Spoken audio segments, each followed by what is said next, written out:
Sudah hadir menemani saya di studio ada Bapak Gemma Guyardi yang merupakan Presiden Direktur Astronaci Internasional. Kita langsung sapa saja. Halo, selamat sore Pak Gemma. Apa kabar Anda di sore hari ini? Dan terima kasih juga Pak Gemma sudah meluangkan waktu di IDEC Channel.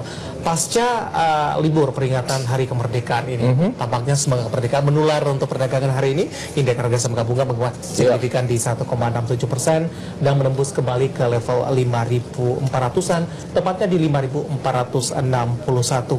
Analisis Anda di sepanjang perdagangan hari ini, Pak Gemma, kalau kita flashback ke sepekan yang lalu, saya masih ingat dengan pernyataan Anda bahwasanya jelang akhir Agustus indeks harga saham gabungan masih berpotensi untuk mengalami penguatan, dan momen ini harus dimanfaatkan oleh para investor dan trader. Pak Gemma. Oke, selamat sore pemirsa. Kenaikan indeks kita seperti schedule dari Astronaci bahwa ini masih ada upside opportunity sampai 31 Agustus 2016 di mana Mercury retrograde cycle akan menyambut dengan pembentukan peak baru. Dan kalau kita lihat bahwa indeks kita saat ini sudah mulai naik kembali, maka target yang sudah kita set 5597 harusnya akan segera tercapai within the next weeks. Jadi mudah-mudahan kenaikan kali ini akan terus berlanjut dan indeks akan terus mencapai target barunya, dan target barunya 5597 mudah-mudahan dicapai sebelum 31 Agustus, dan peak baru, resisten baru nanti akan terbentuk, mulai nanti market akan another profit taking akan terjadi lagi gitu. Artinya ini untuk besok di akhir pekan di perdagangan Jumat penguatan masih akan tetap berlanjut, Pak? Seharusnya kita melihat masih bisa terus naik ya, karena sekarang berada di level-level yang memang sudah seharusnya dia tembus ke atas. Yang jadi problem berikutnya adalah pada saat dia mencapai the next target, apakah dia akan bertahan di situ atau tidak ya. Tapi kita tetap melihat 5597 harus dicapai. Artinya kalau selisih 3 poin udah angka psikologi 5600 udah pasti akan kena. Ya more than likely akan seperti itu. Jadi kita let it go, biarkan dia naik, dan pada saatnya nanti di area 5580 sampai 5597 Anda waspadai profit taking secara tiba-tiba. Itu bisa saja terjadi, tetapi sekarang fokus kepada saham-saham yang baru mulai bangkit lagi seperti kita lihat ada ICBP, kemudian ada PTBA. Itu 1 minggu kemarin merah terus tiap hari dan saat ini sudah mulai naik dan nampaknya mereka akan mengejar ke profit targetnya. Baik, begitu. Ini dia saham-saham yang baru mulai naik kembali, bisa diperhatikan begitu. Tapi dari sisi sektoral Pak Gemma hari ini, saham-saham dari Big Cap lebih mendukung kepada pergerakan indeks harga saham gabungan. Ada Astra Internasional, kenaikannya sangat signifikan. Kemudian juga penguatan yang terjadi hari ini. Nah, bagaimana perlakuannya dengan saham-saham seperti ini? Ada Astra Internasional, kemudian juga ada Telkom. Telkom membentuk ABC correction dan hari ini kenaikannya seharusnya masih terus bisa berlanjut sampai 4.500 ya, dan 4.500 kita expect akan ada profit taking sedikit di sana. Oke. Untuk Astra Internasional jelas dia sebagai market mover, dia akan bergerak seperti indeksnya dan dia sudah break, maka besok IHSG akan ngikut Astra. Baik, Pak Gemma, semakin menarik saja, nanti kita akan lanjutkan kembali, kita akan cek terlebih dahulu, nanti kita akan juga membahas lebih dalam dan lebih detail lagi terkait juga dengan beberapa saham dan sektor lainnya.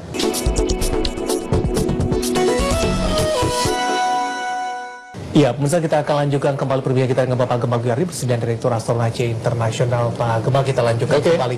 Penguatan indeks harga saham gabungan pada perdagangan hari ini selain dari Astra Internasional, kemudian Telkom, aneka industri, kemudian juga infrastruktur, saham-saham di sektor konsumen juga memberikan andil begitu terhadap penguatan indeks harga saham gabungan. Nanti kita akan coba bahas dari emiten besarnya, tapi dari listing kemarin sampai kita untuk hari ini ada AISA terlebih dahulu, Pak Gemma. Menguat di 9,80% meskipun posisi dari penutupannya ini ada di 2240, dibuka di 2060. Sangat signifikan sekali penguatannya di 9,8%, Pak Gemma. Apakah AISA merupakan saham-saham yang baru mulai penguatan yang signifikan atau justru melanjutkan penguatan dari sebelumnya, Pak Gemma? Ini menarik ya, AISA itu ada ABC correction dan sekarang dia terus naik, target saya 2500 harusnya bisa kena, tetapi untuk beli sekarang agak telat ya, karena dia sudah naik dengan satu volatility yang cukup luar biasa 9%, dan ini merupakan consumer sebagai market driver. Kalau Anda mau masuk AISA itu menunggu satu pola di tengah-tengah, apakah nanti Anda mencari bullish harami bagi yang trading dengan candlestick dan seterusnya, ini bisa Anda aiming target 2600. Tetapi saya pribadi, saya punya portofolio di ICBP ya, karena sama-sama consumer, ini masalah preferensi. Saya lebih nyaman untuk di ICBP, tetapi AISA juga luar biasa kali ini dan Anda bisa aiming 2600 sekian. Dan saya rasa untuk saham consumer yang lainnya itu ada Kalbe Pharma juga sebentar lagi akan siap take off juga. Jadi harus diwaspadai untuk kenaikannya. Baik, rekomendasinya untuk Aisyah dengan kenaikan cukup signifikan masih 2.600. Baik, dengan target price terdekatnya di 2.800, sekarang baru menduduki di 2.240. Masih besar range pergerakan yang akan dikejar oleh Aisyah dengan penguatan sangat signifikan. Besok di akhir pekan masih direkomendasikan buy dengan target terdekat di 2.800. Kita akan coba ulas untuk saham-saham yang ada di sektor konsumer lainnya. Anda lebih nyaman tadi mengatakan untuk ICBP. Hari ini ICBP juga mengalami penguatan di 5,44%. Analisis Anda mungkin Pak Gemma, apa yang membuat Anda lebih tertarik ke ICBP daripada Aisyah? Secara pattern kita bisa melihat bahwa harga masih bergerak di dalam 45 degree bullish participation kalau kita menggunakan Dow Theory, dan kemudian Anda bisa aiming 9.800 sebagai target price-nya. Di situ terlihat jelas ada satu chance untuk kenaikan sampai sana dalam waktu 10 hari trading, dalam hal ini adalah 2 minggu ya. Jadi kenapa saya lebih memilih ICBP? Satu, dia lebih konsisten naiknya. Terus kedua, kalau dia berhenti naik itu tidak akan turun dengan tiba-tiba ekstrim. Nampaknya dia memang di-maintain untuk profilnya 45 degree. Jadi saya lebih comfortable di sini karena saya tidak memiliki banyak waktu untuk trading. Saya bukan day trader, tetapi saya lebih swing yang aiming mungkin 50-60% setahun. Ini adalah portofolio yang baik. Itu dia untuk ICBP. Rekomendasinya untuk esok? Bagi yang belum punya, kita tetap harus tunggu ya. Kalau ada intraday warna merah gitu ya, ada pelemahan selama dia tidak turun di bawah 9.000, jadi kalau Anda hari ini mau memiliki satu strategi, saya mau membeli ICBP, Anda mungkin bisa bid di harga 9.000 gitu. Baik, itu dia untuk ICBP. Kemudian juga Aisyah, kemudian juga nanti kita akan bahas untuk sektor konsumer lainnya. Sudah ada telepon yang masuk? Pak Gemma, kita akan coba sapa terlebih dahulu. Halo, selamat sore. Selamat sore Pak Gemma. Selamat sore. Dengan Bapak siapa di mana Pak? Dari Robi Pak, Jakarta Pak. Pak Robi di Jakarta, silakan Pak Robi. Ya, Pak Gemma, saya mau tanya, saya ada 4 saham. Saham Bank Mandiri, dan kemudian saham Dimas ya Pak? Saham Telkom dan saham DSFI. Untuk kira-kira sampai perdagangan minggu depan, potensi trennya kemana Pak? Baik, Pak Robi bisa share ke kita nggak Pak? Bapak untuk BMRI di posisi berapa?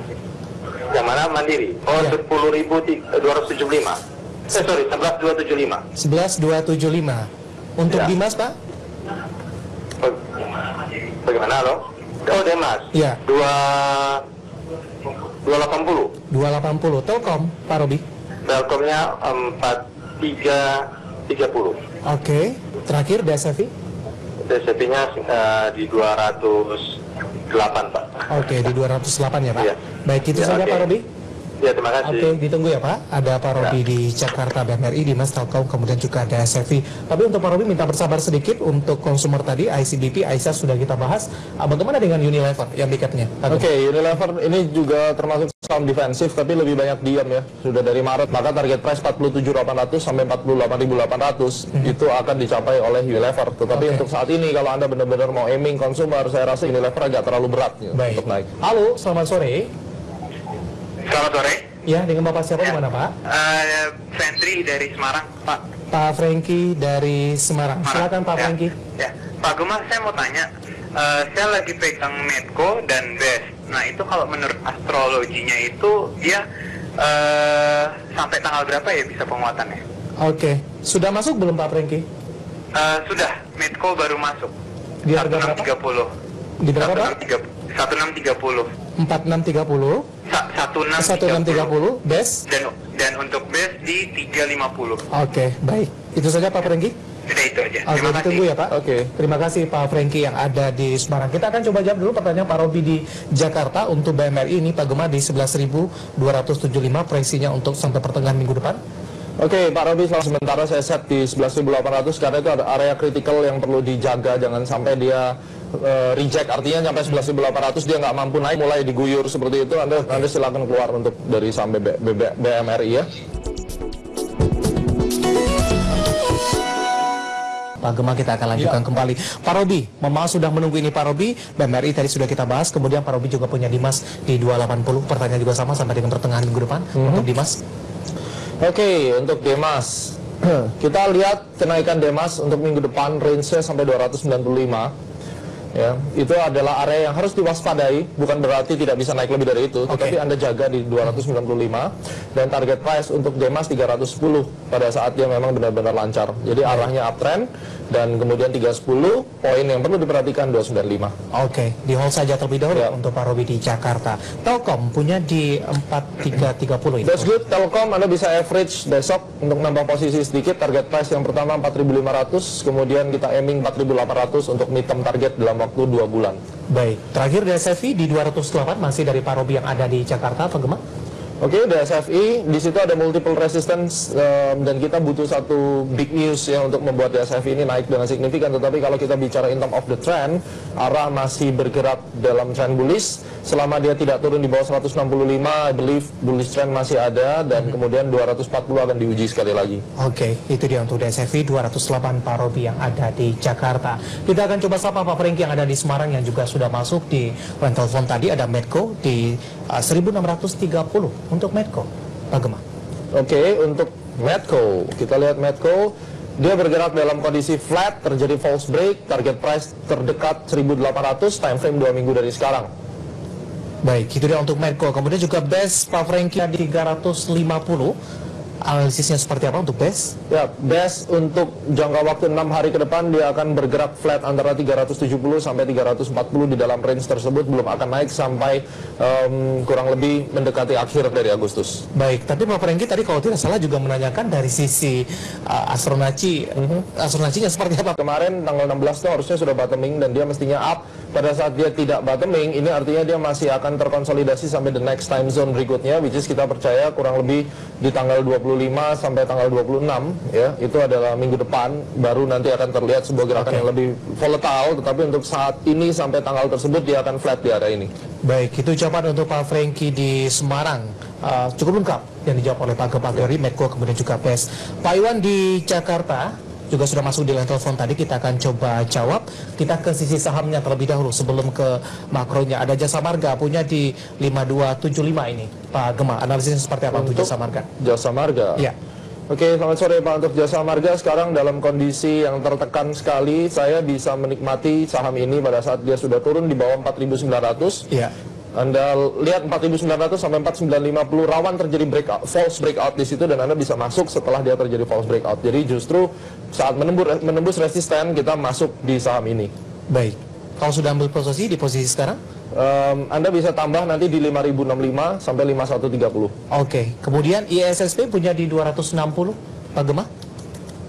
Oke, ISSP dalam kondisi yang tertekan saat ini dan pelemahan ini akan terus berlanjut sampai 5 hari ke depan, belum akan naik di atas 260 tetapi belum juga akan turun di bawah 240. Jadi range 240 sampai range 260 akan bertahan sampai akhir minggu depan. Oke. Akhirnya sampai akhir Agustus di bulan ini begitu. Kemudian Pegas punya di 3250, masih dari Pak Iwan yang ada di Jakarta.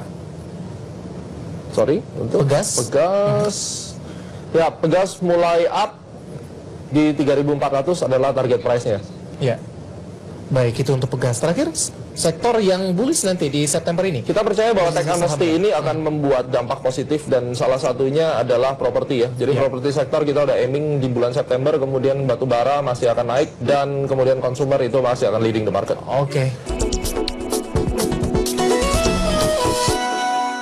Dan berikut kita akan melihat saham-saham pilihan apa saja yang direkomendasikan oleh Bapak Gemma Guyardi untuk perdagangan esok hari. Ada PTBA, ICBP, Gudang Garam, kemudian juga ada Waskita. Semuanya direkomendasikan buy. Ya, ada PTBA, ICBP, Gudang Garam, kemudian juga Waskita. Pak Gemma, ada 4 saham pilihan yang Anda rekomendasikan. Apakah dari sisi harga yang Anda katakan di awal pertemuan di Mobilisasi untuk hari ini, harganya masih termasuk harga yang cukup murah? Ya, jadi kalau 3 itu udah fix ya, ada PTBA itu besok bisa dimasukin, kemudian untuk ICBP itu targetnya atas, mudah-mudahan saya memberikan rekomendasi itu dengan kondisi mungkin ada yang sudah punya ICBP, jadi Anda tahu bahwa Gemma masih suka ICBP, so harapannya saham yang saya suka akan naik, biasanya begitu, karena kalau saya nggak suka nggak bisa naik. Kalau yang Astronaci suka, mudah-mudahan kasih Anda return yang cukup baik. Kemudian ada Waskita. Waskita ini pilihan karena saya lihat konstruksi masih bisa up, tetapi untuk hari ini kalau Anda kurang begitu suka, Anda bisa lihat Telkom gitu, karena saya akan mulai suka Telkom, jadi mudah-mudahan Telkom bisa naik. So that's the position. Oke, itu dia untuk saham-saham pilihan. Sudah ada telepon yang masuk lagi, Pak Gemma, kita akan coba sapa kembali. Halo, selamat sore. Ya, selamat sore. Ya, dengan Bapak siapa di mana, Pak? Roni di Makassar. Pak Roni di Makassar. Silakan Pak Roni. Mau nanya ini BPTN ini untuk Pak Gemma, selamat sore. Selamat sore, Pak. Ya, mau nanya nih BPTN Ya, di harga berapa Pak Roni masuk atau belum masuk, Pak? 1945. 1945. Ya, bebetan saja Pak Roni atau mungkin ada saham lain? Ya, itu aja, Pak. Oke, ditunggu ya, Pak. Ya, ya. Ya, lebih ke jangka menengah panjang atau jangka panjang Pak Roni? Jangka pendek aja. Jangka pendek saja, baik.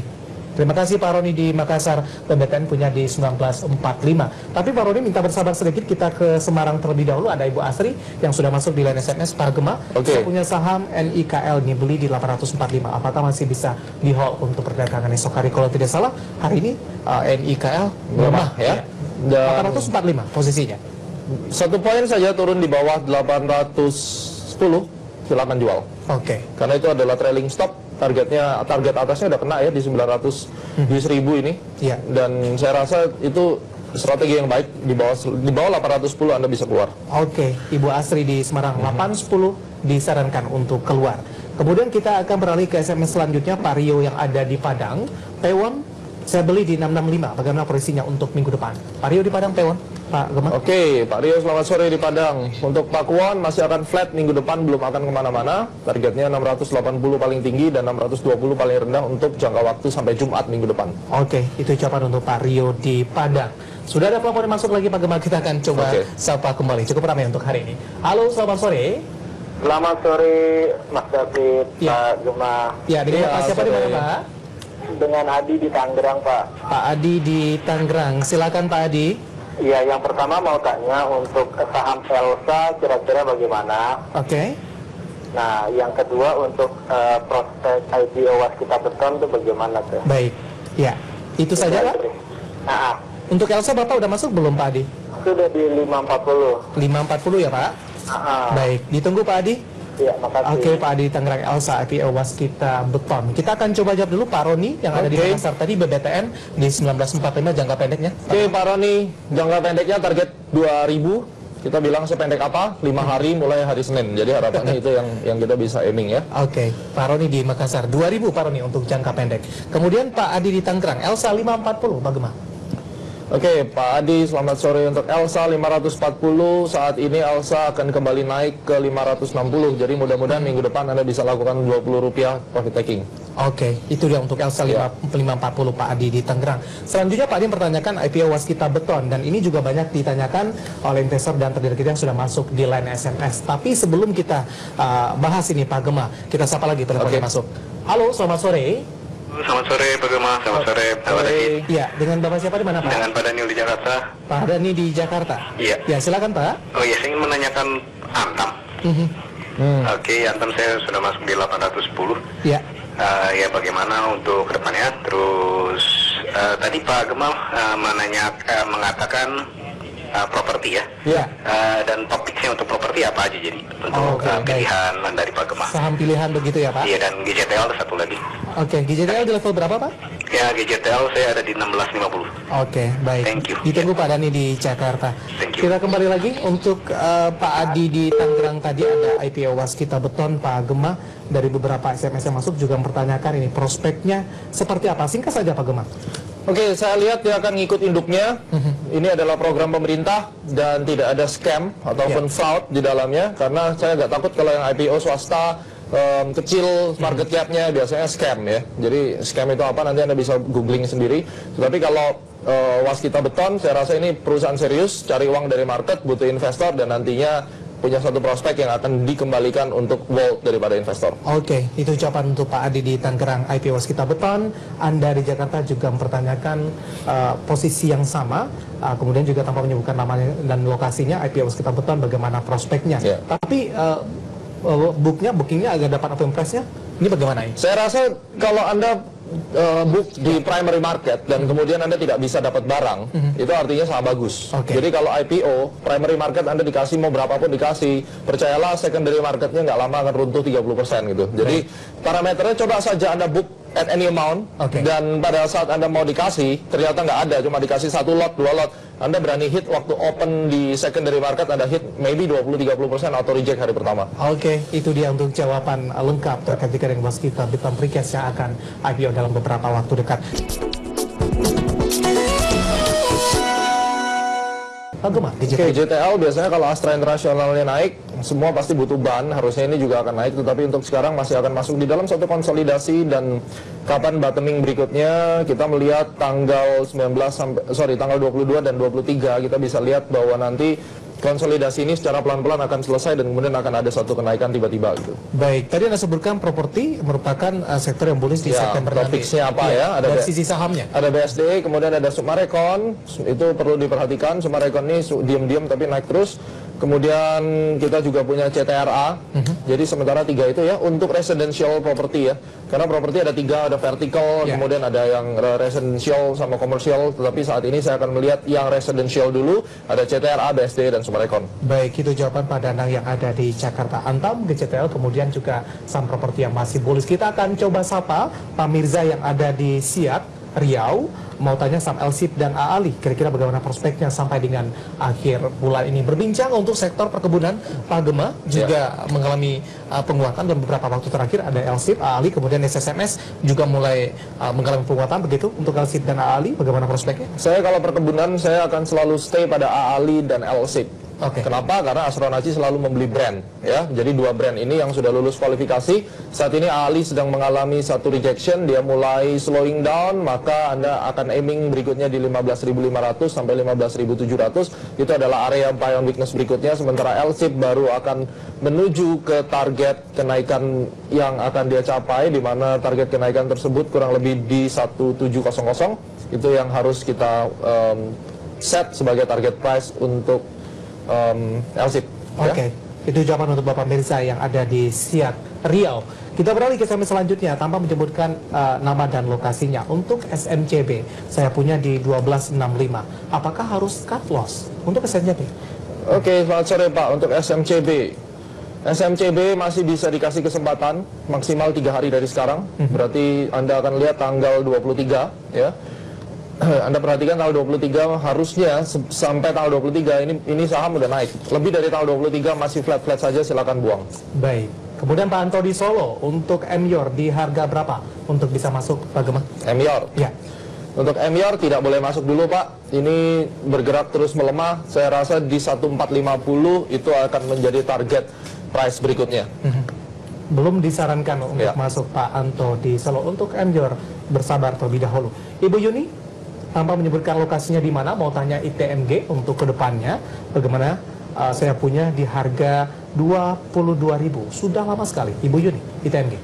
Ibu Yuni, apa kabar? Dan saya turut prihatin untuk 22.000-nya. Dan itu memang akan di harga atas. Ini lama sekali memang, dan ini juga kembalinya cukup lama, nggak bisa dalam waktu 1-2 bulan, tetapi saya yakin 15.700 bisa tercapai dalam 1 kuartal ke depan. Mudah-mudahan doa saya untuk Ibu ya bisa terrealisasi dan Anda tidak mengalami kerugian yang terlalu besar. Tapi ketika menyentuh ke level 15.700-an disarankan untuk cut loss, paling tidak untuk meminimalkan kerugian begitu Pak Gema, atau dengan potensi 22.000 ini Saya perhatikan 22.000 itu bukan mustahil, tetapi harusnya tahun depan baru mulai akan dirasakan. Karena kalau kita melihat dari makro batu bara itu sendiri, global demand dari China ini yang akan mendrive. Jadi ada satu kejadian nanti mencapai 15.800, dia akan turun dulu, kembali ke 10.000. Anda jangan shock. Kalau Anda mau short selling, silakan lakukan. Terus pada saat dia mencapai area support barunya, baru Anda buy sampai tahun depan. Jadi ini harus dimainkan gitu. Itu jawaban untuk Ibu Yuni yang di harga cukup tinggi, 22.000 untuk ITMG. Kita beralih ke SMS selanjutnya. Ada Wiana yang ada di Bali ini Pak Gema. Jasa Marga dan SSMS saya punya di 5.350 dan 1640. SSMS terlebih dahulu, Jasa Marga tadi sudah kita bahas juga.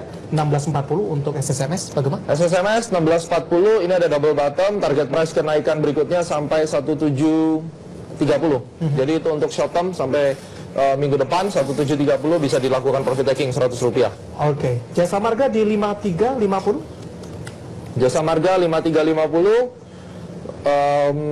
Kita tunggu dulu karena dia harus turun kurang lebih ke 5100 sampai 5050 baru akan naik. Baik. itu jawaban untuk Bapak Wiyana yang ada di Bali. Dari Bali kita ke Karimun, Kepulauan Riau. Kita akan coba sapa Bapak Salim ini. Dimas tadi sempat juga dipertanyakan oleh investor kita sudah masuk di line telepon. Dimas di harga 280. Apakah masih bisa di hold untuk Dimas? Ya, sementara boleh hold dulu Pak. Nanti di 310 seperti tadi sudah digambarkan. Jadi kita tunggu sampai 310 baru nanti akan jual. 295 diwaspadai just in case terjadi pembalikan arah secara tiba-tiba. Anda boleh keluar. Oke, itu jawaban untuk Pak Salim. Ya. Salim yang ada di Karimun, Kepulauan Riau. Kita ke Semarang lagi, ada Ibu Nungki ini yang ada di Semarang, Pak Gema. Sebaiknya apa yang harus saya lakukan dengan saham agro, punya di 440, Pak Gema? Oke, Ibu Nungki, yang harus Anda lakukan next time jangan pernah beli saham-saham seperti ini, ya. Kalau Anda tidak siap dengan volatility yang sangat-sangat ekstrim. Nah, kalau sudah harga turun seperti ini disebut dengan fase distribusi menuju ke panik, ya. Dan 270 harusnya akan kena. Masalah Anda di 440 seharusnya berpikir sebelum entry. Oke. Kalau sudah seperti ini Anda telat. Prinsip saya di dalam money management dengan 6% capital rules, kalau saham Anda turun di bawah 30% langsung cut bersih selama money managementnya benar ya. Makanya di dalam satu portofolio Anda harus bagi katakan 5 saham dengan equal size, 1 slot, 2 slot, 3 slot sampai 5 slot, dan 1 slot ini kalau turun 30% Anda lupa cut loss, Anda bersihkan pada saat itu. Oke, itu jawaban untuk Ibu Nungki di Semarang Agro di 440.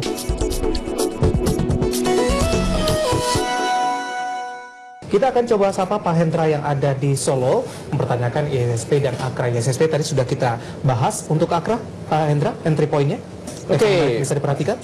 Untuk Akra, Pak Hendra, selamat sore. Sekarang belum terbentuk entry point yang baik, ya. Trennya juga baru mulai up, tetapi pada saat dia di atas 6900 Anda bisa mulai masuk karena di situ ada bullish harami. Anda bisa mencoba untuk trading di atas 6900, target price-nya 7200 dan stop loss-nya di 6500. Baik, jawaban untuk Pak Hendra di Solo untuk Akra.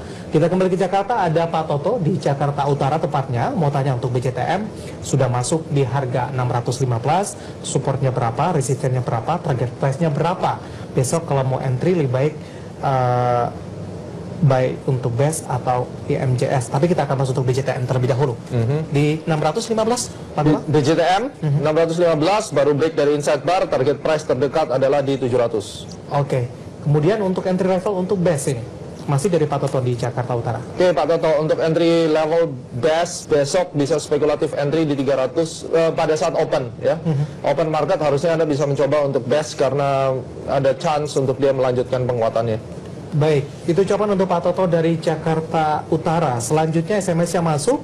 Selamat sore, saya dari Surabaya. Tolong tanya saham BNI, BJPR dan TINS. Bagaimana proyeksi support dan resistennya? Untuk TINS terlebih dahulu Pak Gema. Oke, TINS, selamat sore. Untuk TINS target price dan resisten terdekat ya. Resisten terdekat di 910. Harusnya ini akan masih melanjutkan penguatannya untuk 6 hari ke depan. Oke, BJPR Pak Gema, singkat saja.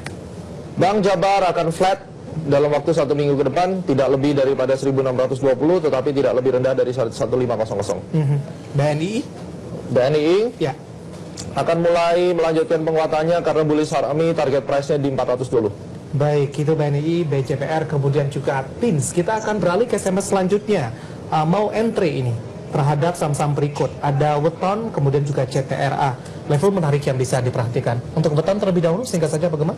Untuk Weton belum akan bergerak di dalam tren bullish, masih struggle di bawah. Nanti Anda boleh masuk pada saat terjadi satu rebound ya, pada saat dia mencapai 940, Anda bisa lakukan buy di area tersebut. Belum sekarang untuk entry. CTRA, bagaimana? CTRA merupakan salah satu properti yang menarik, target price-nya 1800. Mudah-mudahan ini merupakan awal tren baru untuk dia terus naik selama dia tidak turun di bawah 1600. Baik, itu dia jawaban terkait juga CTRA Weton. Masih ada beberapa SMS. Antam, apakah sudah direkomendasikan? Sudah kita bahas tadi. Kemudian juga ada SSIA ini, Pak Gema, prospeknya bagaimana? Kemudian SSIA rencananya bulan September akan menerbitkan obligasi. Apakah tindakan ini akan menyebabkan harga sahamnya turun? Atau seperti apa? Singkat saja, terakhir SSIA. Oke, corporate action saya tidak cover di dalam hal ini, tetapi dari price action analysis harusnya 690 bisa dicapai. Untuk saham-saham yang tadi dibahas, mungkin nanti bisa dilihat recordingnya ya, di YouTube-nya Astronaci, mungkin kita akan share di situ. Oke, itu jawaban untuk SSIA. Sekaligus mengakhiri persamaan kita Pak Gema, dan semoga kita perbincangan bisa menjadi rekomendasi Thank you very much. investor dan trader kita.